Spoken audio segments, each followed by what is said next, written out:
Paz do Senhor, irmãos. Amém. Silêncio que ficou agora. Fica assim, tudo tão quietinho. Nós estamos, todo mundo conversa ao mesmo tempo e de repente dá aquele silêncio. E nós estamos aqui de novo para adorar, para louvar o nome do Senhor. E mais uma quinta-feira de bênçãos, né? De vitórias. Mais uma quinta-feira que o Senhor nos deu para chegar aqui, para louvarmos o nome santo do Senhor. E eu vim hoje pensando uma palavra que o Senhor falou muito ao meu coração, e que é uma palavra que muito se fala nesses últimos dias, né? E é uma palavra também que nós, sempre quando alguém precisa, é a que nós levamos, tentamos passar, que é de confiar no Senhor, que é descansar no Senhor, nesses dias em qual nós estamos vivendo, que glória a Deus aqui na nossa cidade nós já estamos vendo menos casos, né? Já estamos quase já se indo. E eu creio assim que Deus, que uns dias, esses dias vão passar, os piores, e nós vamos poder estar novamente mais juntos, né? Mais aglomerados, podendo fazer mais coisas, podendo adorar ao Senhor com mais liberdade, né? Adorar ao Senhor mesmo com tudo aquilo que Ele tem nos dado, porque às vezes nós nos privamos de coisas que nós mesmos, eu acho que muitas vezes queremos nos privar. Às vezes nós falamos assim que nós não viemos mais aqui na frente para orar, nós não fazemos outras coisas, mas nós temos o nosso banco onde nós podemos dobrar os nossos joelhos ali mesmo, buscar ao Senhor. Às vezes nós queremos fazer tantas outras coisas que nós nos privamos de fazer outras, que nós temos ainda a liberdade de fazer. É confiar no Senhor, é descansar no Senhor de verdade. E eu não sei como foi seu dia, como que foi a sua semana, e qual foi as decisões que você tomou nessa semana. Mas eu queria que você acreditasse numa coisa, que sem Jesus não dá. Não dá para seguir em frente. Em qualquer atitude, em qualquer decisão que você quiser tomar na sua vida, sem Ele não dá. Não dá para tomar um passo à frente, se você não convidar Ele para a sua vida e falar: vem Senhor, faz parte junto comigo. A luta é mais fácil quando Ele está na frente, quando Ele ordena os nossos passos, quando Ele nos diz as ferramentas a usar, as armas a usar. Tudo se torna mais fácil quando Ele está no controle. Quando nós não queremos tomar as nossas forças, mas deixamos tudo na presença do Senhor. E lá em Jeremias, no capítulo 17, vai falar assim a partir do versículo 5. Assim diz o Senhor: maldito é o homem que confia nos homens, que faz da humanidade mortal a sua força, mas cujo coração se afasta do Senhor. Ele será como um arbusto no deserto, não verá quando vier algum bem. Habitará nos lugares áridos do deserto, numa terra salgada, onde não vive ninguém. Mas bendito é o homem cuja confiança está no Senhor, cuja confiança nele está. Ele será como uma árvore plantada junto às águas e que estende as suas raízes para ribeiro. Ela não temerá quando chegar o calor, porque as suas folhas estão sempre verdes. Não ficará ansiosa no ano da seca e nem deixará de dar fruto. Bendito é o homem que confia no Senhor. Tem uma versão que fala que a sua esperança está no Senhor e que a sua confiança é no Senhor. Eu gostaria que vocês colocassem de pé nesse momento e com os teus olhos fechados. Não sei como é que foi o seu dia, como eu já disse, eu não sei como foi a sua semana, mas eu gostaria que você fechasse teus olhos nesse momento e honrasse a Deus de todo o seu coração. Realmente, nós temos aprendido tantas coisas boas nesses últimos dias. O Senhor tem nos ensinado tanto, tem tentado abrir os nossos olhos para que nós venhamos estar atentos à voz do Senhor. E muitas vezes nós nos privamos de coisas tão maravilhosas que o Senhor tem para nós, porque o nosso eu muitas vezes tem tomado conta de nós. Porque nós não deixamos Ele tomar conta da nossa vida. Porque deixamos em algumas áreas e outras áreas não queremos confiar no Senhor. Mas a sua palavra diz que bendito é o homem que confia no Senhor, que coloca nele a sua esperança, que não se preocupa com o dia de amanhã, que não se preocupa com as decisões que tem que tomar, porque sabe que o Senhor está na frente, que o Senhor está no controle de tudo. E os pensamentos do Senhor para nós são pensamentos de bem, são pensamentos de paz, são pensamentos de bonança, são coisas boas para as nossas vidas. Mas o nosso caminho tem que andar reto no Senhor, confiar no Senhor, olhar para o alvo que é Cristo e saber que sem Ele não dá. Então eu gostaria que com os teus olhos fechados você dissesse assim: não dá, sem Jesus não dá, oh, não.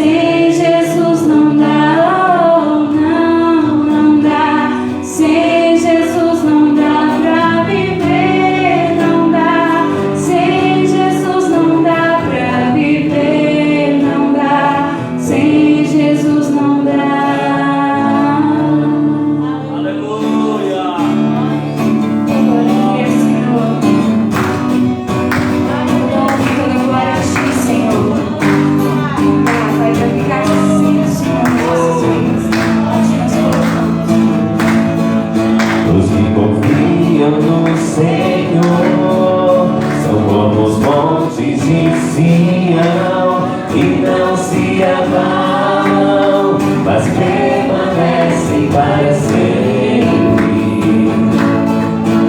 Como em volta de Jerusalém estão os montes, assim é o Senhor em volta do seu povo. Autoridade e poder, o domínio em suas mãos, pois o Senhor é Deus, o Senhor é Rei dos povos. Calem-se diante dele a terra, dobrem os joelhos, ergam as mãos, pois o Senhor é Deus, o Senhor é Rei dos povos. Calem-se diante dele a terra, dobrem os joelhos, ergam as mãos, pois o Senhor é Deus, o Senhor é Rei dos povos. Não dá, sem Jesus não dá, não dá, sem Jesus não dá pra viver, não dá, sem Jesus não dá pra viver, não dá, sem Jesus não dá, não dá, sem Jesus não dá, não dá, sem Jesus não dá pra viver, não dá, sem Jesus não dá pra viver, não dá, sem Jesus não dá.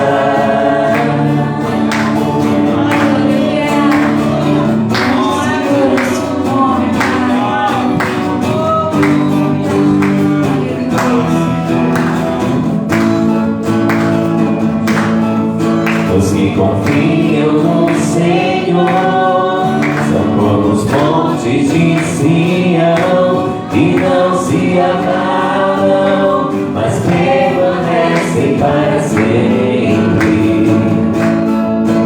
Como em volta de Jerusalém estão os montes, assim é o Senhor em volta do seu povo.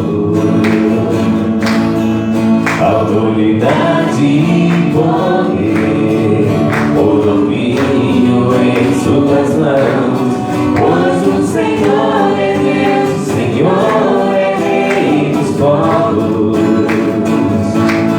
Calem-se diante dele a terra, dobrem os joelhos, ergam as mãos, pois o Senhor é Deus, o Senhor é Rei dos povos.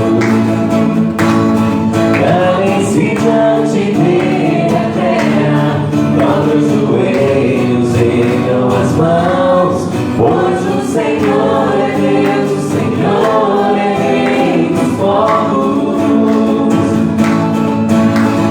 Não dá, sem Jesus não dá, não dá, sem Jesus não dá pra viver, não dá, sem Jesus não dá pra viver, não dá, sem Jesus não dá, não dá, sem Jesus não dá, não dá, sem Jesus não dá pra viver, não dá, sem Jesus não dá pra viver, não dá, sem Jesus não dá.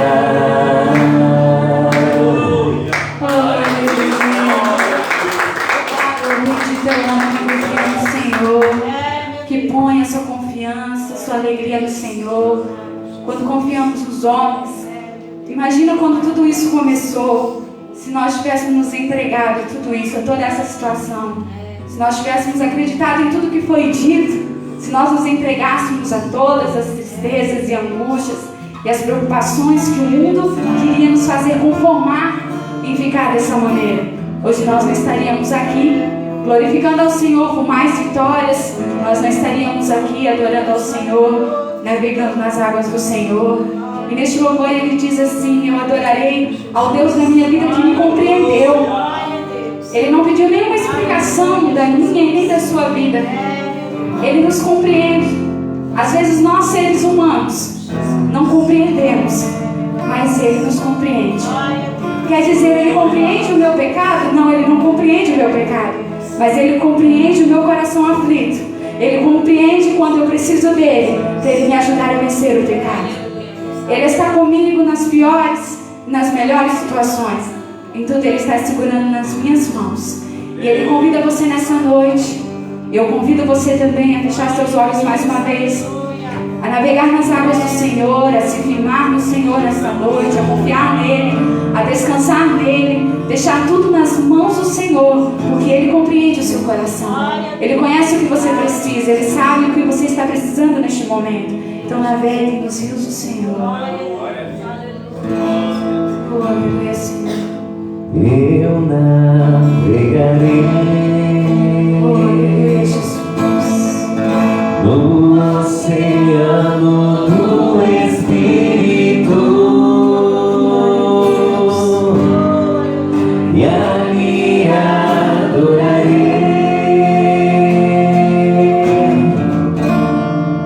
ao Deus do meu amor.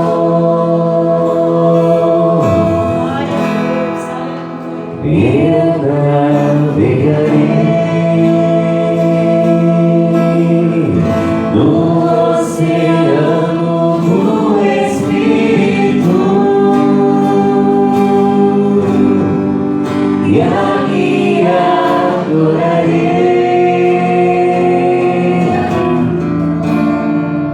ao Deus do meu amor.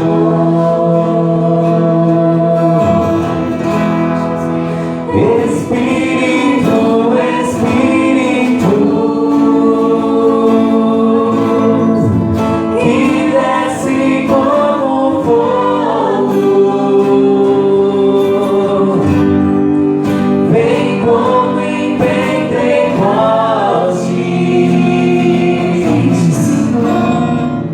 e enche-me de novo. Espírito, Espírito, que desce como fogo, vem como em Pentecostes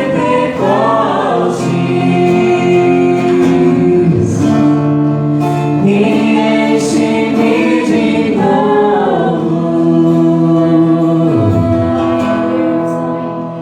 Eu adorarei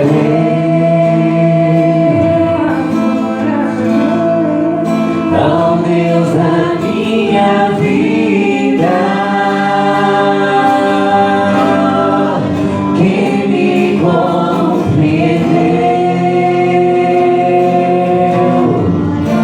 sem nenhuma explicação.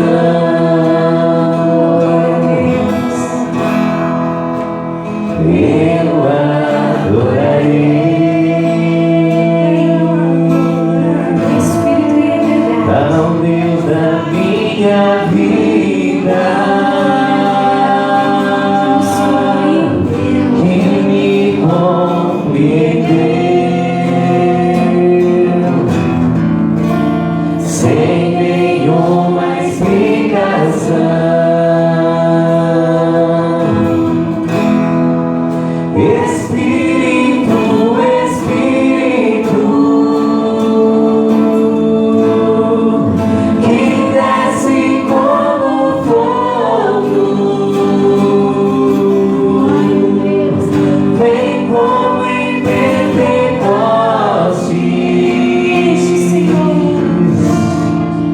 e enche-me de novo. Espírito, Espírito, que desce como fogo, vem como em Pentecostes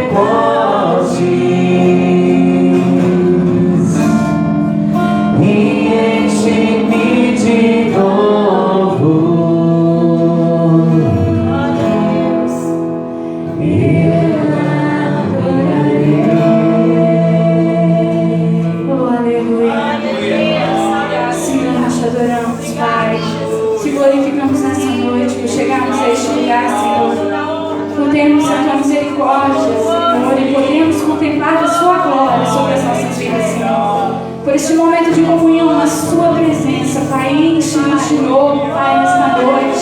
Fala aos nossos corações, Senhor. Toma a tua igreja nesta noite em teus braços, Senhor. Toca nessas filhas que estão aqui, naquelas que estão em casa, naquelas que já estão desacreditadas da vida, Senhor. Que elas coloquem confiança no Senhor, que elas descansem em Ti, Pai, que reconheçam que só o Senhor é o Deus de sua vida. Nós aqui te glorificamos, Senhor, pois sabemos que sem Ti nós nada somos. Nós adoramos ao Deus da nossa salvação. Nós adoramos ao Deus de amor, ao Deus de misericórdia, ao Deus que nos compreende, ao Deus que fala aos nossos corações de verdade, com sinceridade, pois nos ama e quer estar perto. Então nós te adoramos, Senhor, e te glorificamos. Amém? Glória a Deus.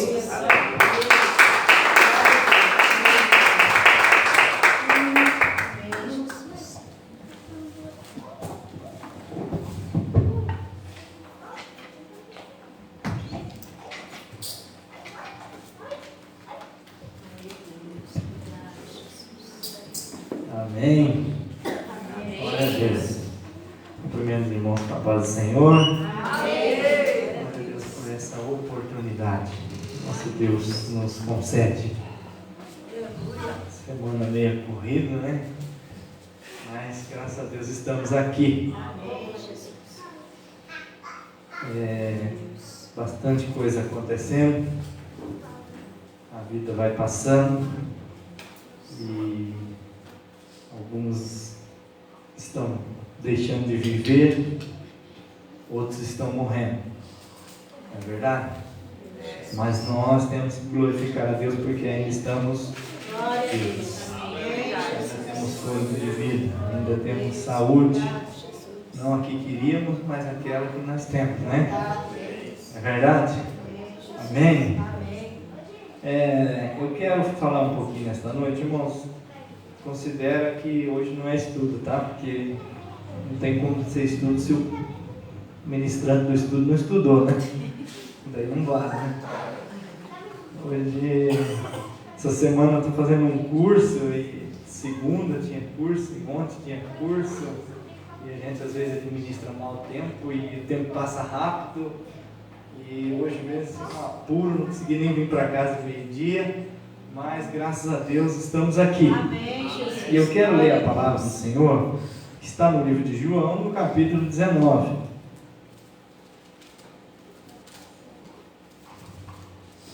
Você está feliz? Amém. Amém. Irmãos, às vezes a gente se entristece com tudo que acontece, né? Mas a alegria nossa não é uma alegria por causa das circunstâncias. A nossa alegria é porque nós temos Jesus no nosso coração, né? E hoje a gente ficou muito triste a saber que o William, né, um rapaz que congregou com a gente, um rapaz que serviu a Deus junto conosco aí, partiu. A gente se entristece muito, eu fiquei muito, na hora eu fiquei meio sem acreditar. E ele está sendo velado na capela, acho que é, né? Sim. Vai começar às 8 horas. Se alguém quiser depois dar uma passada ali, para poder estar nesse momento difícil para a família. João capítulo 19, a partir do versículo 15.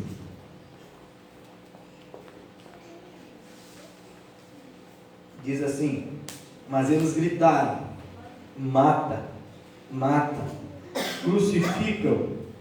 Devo crucificar o rei de vocês? Perguntou Pilatos. Não temos rei senão César, responderam os chefes dos sacerdotes. Finalmente Pilatos o entregou a eles para ser crucificado. Então os soldados encarregaram-se de Jesus. Levando a sua própria cruz, ele saiu para o lugar chamado Caveira, que em aramaico é chamado Gólgota. Ali o crucificaram e com ele 2 outros, um de cada lado de Jesus. Pilatos mandou preparar uma placa e pregá-la na cruz, com a seguinte inscrição: Jesus Nazareno, o Rei dos Judeus. Muitos dos judeus leram a placa, pois o lugar em que Jesus foi crucificado ficava próximo da cidade. E a placa estava escrita em aramaico, latim e grego. Os chefes dos sacerdotes dos judeus protestaram a Pilatos: não escreva o rei dos judeus, mas sim que esse homem se dizia rei dos judeus. Pilatos respondeu: o que escrevi, escrevi. Tendo crucificado Jesus, os soldados tomaram as roupas dele e as dividiram em 4 partes, uma para cada um deles, restando a túnica. Esta, porém, era sem costura, tecida numa única peça de alto a baixo. Não a rasguemos, disseram uns aos outros, vamos decidir por sorteio quem ficará com ela. Isso aconteceu para que se cumprisse a escritura que diz: dividiram as minhas roupas entre si e tiraram sortes pelas minhas vestes. Foi o que os soldados fizeram. Perto da cruz de Jesus estava sua mãe, a irmã dela, Maria, mulher de Clopas, e Maria Madalena. Quando Jesus viu sua mãe ali e perto dela o discípulo a quem ele amava, disse à sua mãe: aí está o seu filho. E ao discípulo: aí está a sua mãe. Daquela hora em diante, o discípulo a recebeu em sua família. Amém? Feche seus olhos. Senhor nosso Deus e nosso Pai, nós estamos diante da Tua palavra, diante da Tua presença, que é santa e é poderosa, Senhor. E nós te louvamos, Senhor, meu Deus, por Tua graça, por Teu amor, te louvamos porque até aqui o Senhor tem nos ajudado, porque até aqui o Senhor tem nos sustentado. Obrigado, Senhor, porque o Senhor nos trouxe até este lugar nesta noite. Obrigado porque temos liberdade de falar contigo e de ouvir a Tua voz, Senhor. Venha falar conosco, venha tocar no nosso coração, venha nos sarar, venha nos libertar, nos limpar, Senhor, e manifestar a Sua glória em nossas vidas. Em nome de Jesus eu oro. Amém? Irmãos, esse texto é onde Pilatos dá a sentença, entrega Jesus para ser crucificado. E os judeus acusaram Jesus de se dizer filho de Deus, acusaram Jesus de causar motim, acusaram Jesus de falar para não pagar imposto, tributo a César, acusaram Jesus de um monte de mentira. E Jesus não responde nada. Nós falamos aqui semana passada do fato de nós aprendermos com Jesus a não responder a hora que nós somos acusados, a hora que nós somos perseguidos, a hora que alguém nos acusa, nos calunia. Nós precisamos aprender com Jesus a não responder, a ficar calado. Mas é difícil, né? Na verdade, irmãos, tem um negócio que é difícil, é ser crente de segunda a sexta-feira. Não é verdade? Quem acha que é fácil ser crente aí, levanta a mão. Se fosse fácil, Jesus não ia falar que o caminho é estreito, a porta é estreita. A porta é estreita, porque não é fácil. Ser crente, sábado e domingo é mais fácil, irmão, mas de segunda a sexta é difícil. Porque a Bíblia vai dizer que o inimigo anda ao derredor, procurando a quem ele possa tragar. Por isso nós estamos aqui numa quinta-feira à noite para aprender de Jesus, aprender com Jesus. Amém. E esse texto, como eu disse, é quando é dado a sentença, o veredito. Jesus vai ser crucificado. E Jesus vai ser crucificado por quê? Porque se disse filho de Deus. E qual é a acusação que Pilatos coloca em cima da cruz que Jesus é? Jesus Nazareno, o rei dos judeus. E eu acho bonito essa parte, porque Jesus não arrogava para si ser rei dos judeus, mas ele dizia que ele era rei de um reino e que o reino dele não era deste mundo. E ele falava, a sua mensagem era com relação a esse reino. Quando ele ensina a orar, ele vai dizer assim, ó, vocês quando orar, vocês dizem, venha a nós o seu reino, seja feita a sua vontade. Então ele vai falar de um reino que viria, de um reino que estava se iniciando. E Pilatos tem o desejo de escrever uma placa e colocar sobre a cruz de Cristo. E essa placa, eu gosto de entender ela como um sinal de Deus. E é interessante, irmãos, que as pessoas têm dificuldade de entender os sinais, não é verdade? Um casal, por exemplo, precisa entender o sinal um do outro. A esposa precisa entender o sinal do marido e o marido precisa entender o sinal da esposa. Eu estava lendo num livro que um pastor, um escritor, ele ia receber alguém na sua casa e era uma pessoa de idade, uma pessoa muito importante, um professor de uma faculdade de teologia. E ele falou para a esposa: ó, vai vir fulano de tal, nós temos que fazer alguma coisa. A esposa falou: então nós temos que fazer uma faxina na casa. E a esposa já começou a fazer, se ajoelhou lá na cozinha e começou a esfregar.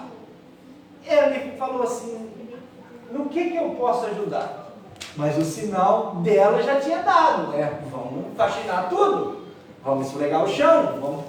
Ele não entendeu o sinal. E ele pegou e começou a pegar os porta-retratos e as fotos para poder colocar, pegar alguns porta-retratos novos que eles não tinham aberto e separar as fotos bonitas para poder pôr na casa. Como quem diz assim para o convidado, para a pessoa que viria: não olhe para o meu chão, olhe para meus porta-retratos. Mas a mulher limpou aquela casa tudo sozinha e ela viu ele fazendo isso e falou: o que você está fazendo? E ele explicou, mas ela ficou em silêncio durante o resto da faxina. De noite ela acabou a faxina, tomou banho e falou: vou dormir. Não, mas por quê? Porque eu estou cansada e não quero falar nada hoje. Amanhã nós conversamos. E ele colocou esse relato no livro falando assim: nós precisamos entender os sinais. Ele deve ter levado uma bronca dela porque não entendeu o sinal. Ele deve ter levado uma bronca não só dela, mas provavelmente essa história chegou ao ouvido do convidado, que era uma pessoa que ministrava para casais e falava justamente sobre entender um ao outro e enxergar um ao outro. E ela fez o sinal, mas ele não entendeu. Assim acontece também com o marido, que dá um sinal e a esposa não entende. Por exemplo, a esposa às vezes quer comprar uma coisa. O sinal do marido é o quê? Não tem agora, não tem jeito. Mas a esposa às vezes não entende que não tem. E vai lá e compra, não é verdade? Mas o sinal ele já deu. O que vem depois de um sinal não entendido? Confusão. Vai dar confusão. Por quê? Porque nós, seres humanos, queremos ser entendidos mesmo quando nós não falamos. Mesmo quando nós não falamos, nós queremos ser entendidos. O homem até que nem tanto, mas a mulher quer que o homem entenda ela sem ela abrir a boca, sem ela expressar o que ela falou, o que ela quer dizer. Você já viu o Cláudio Duarte falando a questão da mulher, quando ela fala assim: eu estou com vontade de comer alguma coisa boa. Não é verdade? E ela quer que o homem adivinhe que coisa boa é essa. Como é que o homem vai saber se ela não falar, e se nem ela não sabe o que ela quer comer? A gente não entende os sinais. O certo é pegar a carteira e falar: ó, toma, mulher, vai e compra o que você quer comer, evita um monte de confusão, não é verdade?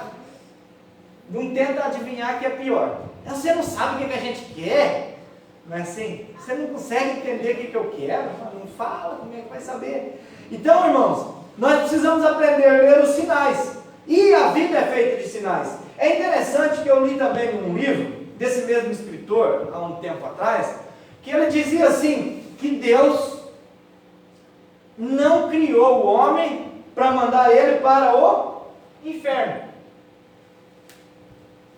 Aí alguém pode falar: mas como é que tem um inferno? Para que tem um inferno? O inferno não foi criado para o homem, foi criado para Satanás e para os seus demônios que estão junto com ele, né? Então, mas aí por que Deus manda o homem para lá? Por que Deus vai mandar o homem para lá? Deus não quer, mas Deus vai colocando sinais. O homem vai para lá voluntariamente. Exatamente, porque Deus deu para o homem um direito de escolha. Nós não escolhemos a cor do nosso cabelo, a não ser que a gente queira pintar. A gente não escolheu a cor do nosso olho. A gente não escolheu em que família nós nascemos. A gente não escolheu se ia ter cabelo liso ou cabelo crespo. Não é verdade? Mas Deus nos deu um direito de escolha muito melhor. Que é o quê? O direito de escolher onde nós vamos passar a eternidade. Esse Ele colocou na nossa mãos. Aonde você quer passar a eternidade? Eu quero passar no céu. Então, você tem que escolher as coisas que sinalizam esse reino dos céus. E quando eu olho para a placa que Pilatos escreveu, eu vejo que Deus usa quem Ele quer, na hora que Ele quer, para fazer a obra dele. Pilatos está colocando uma placa com a intenção de menosprezar o povo judeu. Por quê? Porque se Jesus, sendo o rei dos judeus, está pregado numa cruz, o que será desse povo? Desse rei? Então, quando ele escreve essa placa, ele está querendo menosprezar o povo judeu. Ele está querendo falar para eles assim, o rei de vocês está aí, nós pregamos ele na cruz. Então, vocês se comportem direitinho, porque senão nós vamos pregar vocês também. Senão vocês vão tudo passar pelo mesmo caminho. Aqui quem manda somos nós. E é interessante que ele escreve em 3 línguas diferentes. Ele escreve em hebraico, né? E ele escreve em latim e escreve em grego. Aramaico ele escreveu. Aramaico, latim e grego. Aramaico era a língua da religião, do povo de Israel. O latim é a língua da lei, que é a língua do povo de Roma. E o grego é a linguagem da cultura.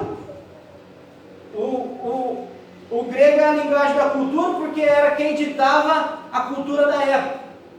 Na verdade não ditava a cultura só da época, mas até hoje a influência grega é muito grande. A filosofia, os pensamentos nos atingem até hoje.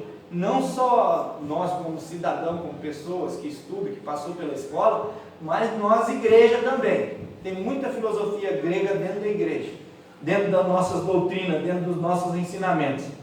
Então, quando ele escreve isso, ele está sinalizando para todas essas pessoas que aquele ali que estava sendo pregado era o rei dos judeus. E escreveu em 3 línguas para mostrar para todos esses povos. Porque em Israel, em Jerusalém, nesse dia, nesses próximos dias, tinha muita gente reunida.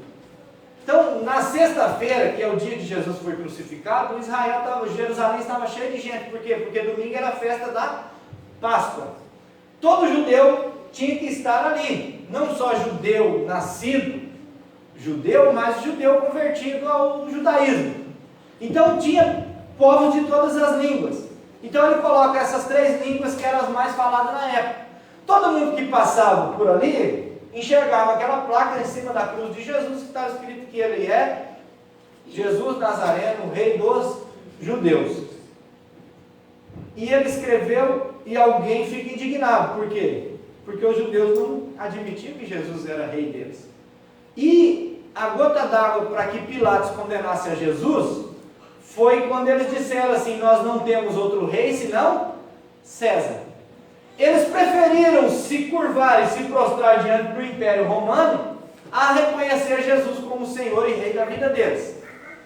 Para um judeu, irmãos, isso é o maior rebaixo da vida de um judeu, era admitir e chamar César de rei, porque César exigia que não só chamasse ele de rei, mas como Senhor, tratado como um Deus.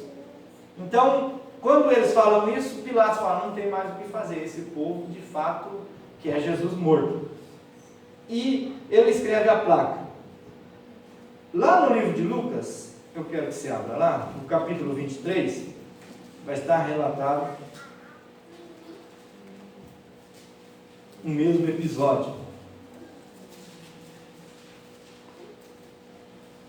Versículo 38 diz assim: havia uma inscrição acima dele que dizia: este é o rei dos judeus.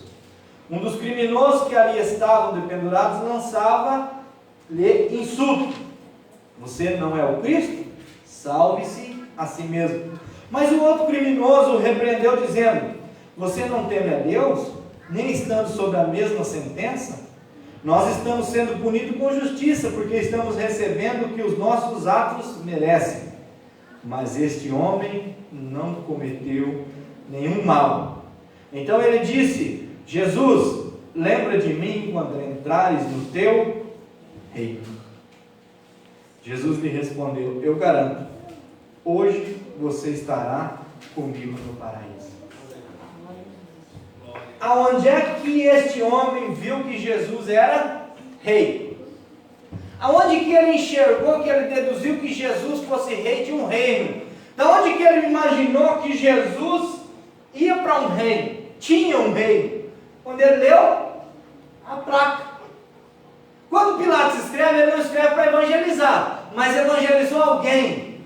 Alguém leu, alguém enxergou naquela placa um sinal do reino de Deus, de que alguém estava ali sendo pregado, que era alguém que era rei de fato, que era alguém, irmãos, que era diferente. Quando ele olha para a placa, ele não só olha para a placa, mas ele olha para Jesus. Ele olha alguém que está crucificado, que está sofrendo as mesmas injúrias e insultos que os dois acusados também estão ali, mas ele, diferente dos dois, ele não escarnece, ele não acusa, ele não retruca, ele não revida, ele não faz nada.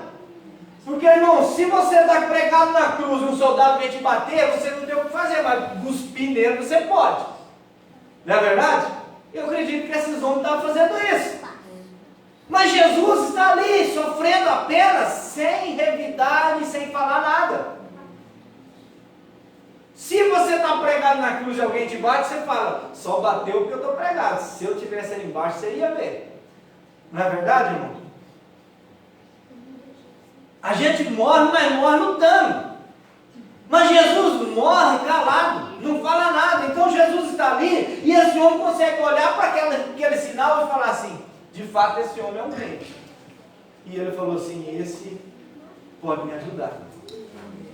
Uma pessoa, irmãos, entende que Jesus é rei de um reino quando ele olha para o sinal. Só um sinal. Você já parou para pensar se um anjo está na porta do céu para a pessoa entrar para o reino de Deus, e o anjo está lá e chega esse homem e fala assim: ei, como é que você aceitou Jesus? Um homem escreveu uma placa e eu li na placa, e cadê esse sinal? Eu criei. Tá, mas que homem foi? Foi João que escreveu? Foi Pedro? Não foi Pedro nem João. Foi Tiago? Não. Quem escreveu? Não, foi Pilatos. Não, peraí, tem alguma coisa errada. Não, foi Pilatos.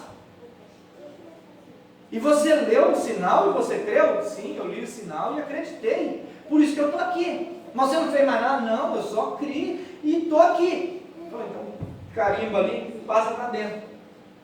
Porque, irmãos, a história da conversão desse homem é uma história quase que inédita.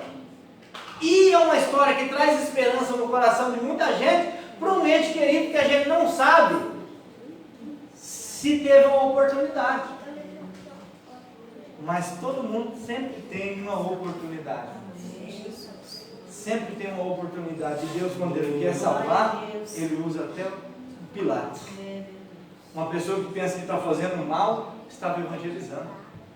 E eu li também uma história de um homem, e se você tiver a oportunidade de comprar esse livro, irmãos, compre. Eu não vou emprestar o meu, tá bom?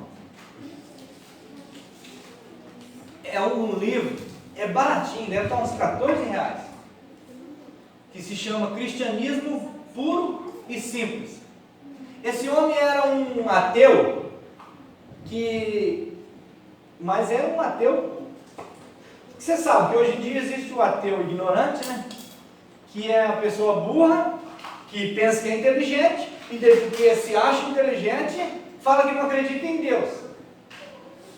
Mas esse homem era alguém muito instruído e sábio. E ele se converteu por causa de um outro homem que era mais sábio que ele ainda, que um dia começou a ler os evangelhos para poder fazer chacota dos evangelhos, para desacreditar Jesus. E um dia ele lendo esse livro, eu não lembro o nome desse homem, ele lendo o evangelho, ele falou assim: a história desse Deus que morre, parece até ser verdade. Ele só falou isso. Isso despertou no discípulo dele, no aluno dele chamado C.S. Lewis, uma curiosidade, e falou assim: não, mas peraí, se ele lendo isso, acredita, ou passa pela cabeça dele que isso pode ser verdade, eu vou ter que investigar. E esse homem se torna um cristão da época da guerra, e esse livro, Cristianismo Puro e Simples, ele vai falar como ser cristão nesses tempos, e ele, irmão, se explica de uma maneira assim que uma pessoa não precisa nunca ter pegado uma Bíblia para ler, nunca saber de teologia, de nada, de fundamento bíblico, do que é uma igreja evangélica, não precisa saber nada disso. Você lendo aquilo, você entende o que é o papel de um cristão na sociedade, no mundo. E a gente fica pensando como que, mesmo a gente conhecendo tanto, a gente fica devendo nessas questões. E esse homem se converteu. Um homem mais ateu que ele falou uma palavra e ele se converteu. É a mesma coisa que o ladrão na cruz. Ele viu um sinal que um incrédulo escreveu e aceitou Jesus. Então, os sinais estão aí, nós precisamos enxergar. Nós precisamos decifrar os sinais, nós precisamos entender os sinais. Jesus quer salvar muita gente. Glória a Deus. Só que as pessoas têm dificuldade de entender os sinais. Jesus quer mudar a nossa vida, mas nós temos dificuldade de enxergar os sinais. E eu acho outra coisa legal nesse texto aqui, é que tem dois ladrões. Assim como tinha Abraão e tinha Ló. Abraão escolheu um caminho bom e Ló escolheu o caminho de Sodoma e Gomorra. Assim como tinha Esaú e Jacó. Assim como tinha Davi e Saul. Ambos eram rei em Israel. Mas um escolheu um caminho e o outro escolheu o outro. Um escolheu o caminho da adoração, o outro escolheu o caminho da perseguição. Então, irmãos, quando nós olhamos para a Bíblia Sagrada, nós vamos ver que nós temos opção de escolha. E eu acho muito legal que a Bíblia, todos os evangelhos relataram essa história, essa inscrição e o fato de que tinha 3 cruzes. E tinha Jesus no centro, e tinha um ladrão de um lado e um ladrão do outro. Um escolheu ir para o céu e o outro escolheu escarnecer. Aí eu te pergunto, o que nós escolhemos? Nós escolhemos Cristo, nós escolhemos o céu, nós escolhemos o reino de Deus. A vida é feita de escolhas. O povo judeu já tinha feito a sua escolha: solta Barrabás e crucifica Jesus. A escolha do povo judeu marca a vida deles até hoje. E eles disseram que o sangue desse justo cai sobre nós, sobre nossos filhos. E esse povo sofre, esse povo vive em guerra até hoje. Esses dias foram atacados por vários dias. Por quê? Porque o povo de Deus existe também isso. Mas foram atacados, irmãos, porque eles pediram juízo sobre si o dia que eles tiveram a oportunidade de escolher entre Barrabás e Jesus. Por isso que Jesus, quando olha para Pilatos, e Pilatos está apavorado e fala assim: eles te chamam e você não fala nada, eu tenho autoridade para prender você, para soltar você, para crucificar você e deixar você ir. Ele falou: o maior pecado tem aqueles que me entregaram a você do que você. Então, irmãos, não existe vida que Jesus não possa transformar. Não existe dificuldade que Jesus não possa mudar. Não existe um coração que Jesus não possa quebrantar. A menos que nós não escolhamos ir para Ele, correr para Ele, fugir para Ele, nos encontrar com Ele. A menos que nós não queiramos estar com Ele. A menos que nós achamos que nós deveríamos ter o quê? direito de escolher o nosso cabelo, direito de escolher a cor dos olhos, direito de escolher a nossa família, a nossa riqueza, porque tem gente que preferiria, irmãos, escolher tudo isso e não escolher o lugar que vai passar a eternidade. Mas Deus nos deu o direito de escolher a eternidade, que é muito mais importante do que a riqueza que eu tenho hoje, do que a vida que eu tenho hoje. E Deus se comunica com nós através dos sinais. E os sinais que Deus coloca sobre a nossa vida, às vezes é a angústia no nosso peito, e nós precisamos enxergar e nos voltar para Ele. Às vezes é uma dor, um sofrimento. As orações mais sinceras, as orações mais fortes, as orações melhores que uma pessoa pode fazer é no momento da aflição. Às vezes o sinal de Deus para a nossa vida hoje é a aflição que nós estamos vivendo. É a perda de um ente querido e que nós valorizávamos e nós amávamos e nós queríamos ter perto, e nós hoje estamos sofrendo e essa aflição invade o nosso peito, e nós precisamos olhar para quem?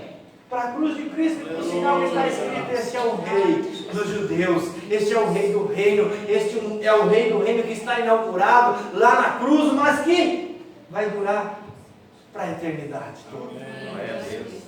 Nós precisamos escolher Jesus, nós precisamos entender o sinal.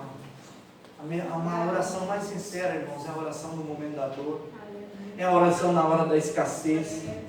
Por quê? Porque a hora que a gente tem bastante, a gente pensa até para dar uma oferta, mas na hora que a gente não tem nada, a gente ia fazer que nem a viúva, ia dar as moedas, até as moedas que a gente tinha. Nós precisamos enxergar os sinais que Jesus está colocando na nossa vida. Jesus nos trouxe aqui hoje para dizer para nós assim: você tem direito de escolha, meu filho, onde você quer passar a eternidade. Nós olhamos para a vida hoje, para as pessoas que estão morrendo, para as pessoas que tiveram suas oportunidades, para pessoas que esqueceram-se de Deus, esqueceram-se de Jesus, que abandonaram família, abandonaram tudo, e que hoje está sofrendo, outros estão morrendo, e vai ter que assumir essa escolha na eternidade. Então Deus vai nos mostrando os sinais, e nós precisamos enxergar. Sabe quando alguém parte e a gente fica naquela dúvida, naquela angústia: será que estava crendo? Será que confiou em Deus? Será que se lembrou de Deus? Será? E essa dúvida, irmãos, aflige o coração da gente. Mas e nós hoje, essa dúvida com relação ao outro? Não importa, irmãos. O que nós não podemos ter é dúvida com relação à nossa salvação. Por quê? Porque o outro tinha direito de escolha, assim como eu e você temos. Nós temos os sinais, nós enxergamos, nós precisamos enxergar e escolher a Deus, escolher servir a Jesus, escolher viver no reino de Deus, escolher buscar a presença dEle, porque Ele diz assim: buscar primeiro o reino de Deus e a sua justiça, e as demais coisas nos serão acrescentadas. Mas nós corremos atrás das coisas e esquecemos do reino. Daí a morte vem de uma hora para outra, e como fica o nosso coração? Como fica a nossa eternidade? Onde nós vamos passar a nossa eternidade? Com Jesus ou longe dele? Qual ladrão nós somos? O que desdenha? O que afronta? Ou o que fala assim: lembra de mim quando entrar no teu reino? Só lembra de mim quando entrares no teu reino. Os discípulos de Jesus que andavam com eles, o pensamento deles era o seguinte: Senhor, eu quero sentar na direita, meu irmão vai sentar à tua esquerda, no teu reino. Os discípulos de Jesus, o homem só fala assim: só lembra de mim quando entrares no teu reino. Só lembra. Se o Senhor lembrar de mim, já está bom demais. Coloque-se de pé. Santo é teu nome. No mundo, na vida, nós disputamos tantas coisas, tantos lugares de honra, tantos salários, tanta coisa. Isso é bom, é importante, mas no reino de Deus, se Jesus lembrar de nós, eu digo para você: ele já lembrou de você, porque ele te chamou aqui hoje, ele te trouxe aqui nesta noite para dizer: a escolha é sua. Nós cantávamos antigamente um hino. Antigamente que eu falo, irmãos, pode ser semana passada, porque hoje em dia o sucesso é uma semana. Que dizia, acho que é do Tales, eu escolho Deus, eu escolho ser amigo de Deus, eu escolho Cristo todo dia. Já morri pra mim. Minha vida agora eu vivo a vida de Deus. Escolher Deus. E a Bíblia, e daí o hino continua. Todo dia o pecado vem e me chama. Todo dia as propostas vêm e me chamam. Mas eu preciso escolher Deus. Eu preciso querer ser amigo de Deus. A aflição vem e me chama para a depressão, mas eu preciso escolher Deus. A tristeza vem, mas eu preciso escolher Deus. A dor vem, mas eu preciso escolher Deus. Ainda que com dor, eu preciso escolher Deus. Aleluia. Porque a dor às vezes vai me aproximar dele. A dor vai me trazer até ele. Nós precisamos abrir o nosso coração para o nosso Deus. Como eu disse, é difícil ser crente de segunda a sexta-feira. É difícil servir a Deus, é difícil. Mas quando a gente pensa que Jesus passou pela pior parte na cruz do Calvário, nós precisamos entender que é graça, é maravilhoso, que nós temos oportunidade, ainda que nós vivamos tropeçando. Jesus vem e nos diz assim, eu fiz a parte mais difícil, e eu vou tirar essa pedra do seu caminho. Busque a mim sinceramente, abra o seu coração, confesse o seu erro, o seu pecado, e eu vou tirando, com isso eu vou tirando as pedras do seu caminho. Por quê? Porque hoje você confessa, hoje você assume que errou, amanhã a pedra não vai mais estar lá, ou se ela estiver, você vai saber a hora certa de levantar os pés. Porque Jesus está do seu lado, está dizendo, eu te amo, eu te chamei, eu te escolhi, agora você precisa me escolher. Entenda os sinais de Deus na sua vida. Hoje eu estava tomando banho e lembrei de um hino que diz assim, como a dor foi grande em Jesus. Como a dor foi grande, os seus ossos eu pude ver, como a dor foi grande em Jesus.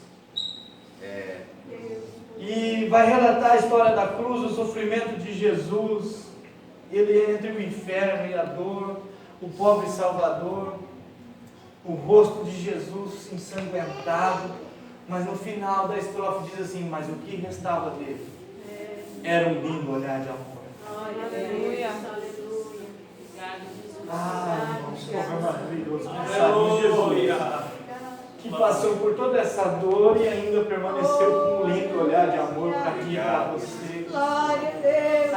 Como quem diz assim, vale a pena essa dor que eu estou passando, porque eu vou tirar meu filho do sofrimento, eu vou tirar o André das drogas, eu vou tirar o pastor James do mundo, eu vou tirar o irmão José Maria da idolatria, eu vou tirar a Irma do engano, eu vou tirar a Lourdes de qualquer coisa, e assim, com esse olhar de amor, ele nos tirou, ele suportou a dor, ele levou sobre si os nossos pecados, para que eu e você tenhamos vida e vida abundante, vida eterna. Esse Jesus suportou a dor por nós. Por isso nós estamos aqui e precisamos enxergar os sinais dele e escolher ele cada dia. O pecado chama, mas eu preciso escolher Deus. A dor quer me abater, mas eu preciso escolher Deus. A tristeza vem sobre mim, mas eu preciso me alegrar no Senhor, porque a alegria do Senhor é a nossa força. Esse Deus é maravilhoso, esse Jesus suportou tudo por nós, pela humanidade. Infelizmente nem todos enxergam, nem todos olham para os sinais, nem todos olham para as placas colocadas. Mas eu e você precisamos enxergar isso. Nós precisamos ser placas colocadas também acima da cruz, que aponta para Jesus Cristo. E esse Cristo crucificado, mas esse Cristo também ressurreto que vive e habita na destra de Deus Pai e intercede por nós e nos abençoa e nos toca e nos consola e nos conforta. Esse Jesus não ficou pendurado na cruz, Ele está vivo e está conosco. Ele disse: estarei convosco todos os dias até a consumação dos séculos.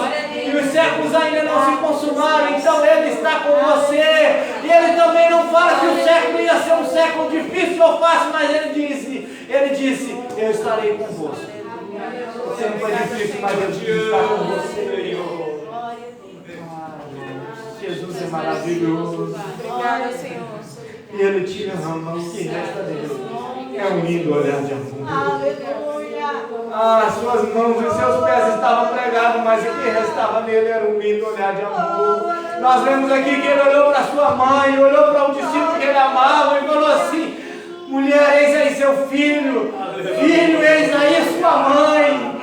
Um lindo olhar de amor que se preocupa com o futuro da sua mãe, que se preocupa com o futuro do seu discípulo. Esse é Jesus, irmãos, que se preocupa com o teu futuro, com o teu agora, com o teu ontem. E Ele diz para você: eu te amo. E Ele te olha com um olhar de ternura e de amor nesta noite. Pai, eu te louvo. Muito obrigado por tua palavra, por teu amor, por tua fidelidade, porque tu és Deus, tu és Senhor, tu és tudo para nós. Obrigado, Senhor da glória, porque o Senhor se revelou a nós. Obrigado porque o Senhor nos chamou. Obrigado porque o Senhor colocou sinais. Obrigado, Senhor, porque o Senhor abriu a nossa mente para entender. Pai, ajuda-nos, Senhor, a ser sinal do teu reino nesta terra. Ajuda-nos, como tua igreja, a sinalizar de fato o teu reino aqui nesta terra. Senhor, abençoar a vida de pessoas, trazer pessoas para este reino, para te servir, para te buscar. Pai, é em nome de Jesus que nós viemos evangelizar, ser usados por ti. Em nome de Jesus, abençoe a vida daquele que está triste, daquele que está amargurado, daquele que está desesperado, Senhor. Abençoa, tenha misericórdia, tira toda a ansiedade, toda a culpa, todo o rancor, toda a dor, todo o mal, em nome de Jesus. Pai, nós queremos clamar em favor da vida do pastor Wilson, Senhor. Toca na vida dele, Senhor. Tira ele, Senhor, daquele hospital. Senhor, faz um milagre. Que o irmão possa voltar a falar do teu grande amor, ser sinal do teu reino nessa terra ainda, Pai. Em nome de Jesus, começando com esse milagre, Senhor, que vai glorificar o teu nome. Pai, em nome de Jesus, abençoe, Senhor, a esposa do pastor João também ali. Em nome de Jesus que está enferma, tenha misericórdia dessa vida, toca, Senhor, cura, tira de lá, Pai, em nome de Jesus.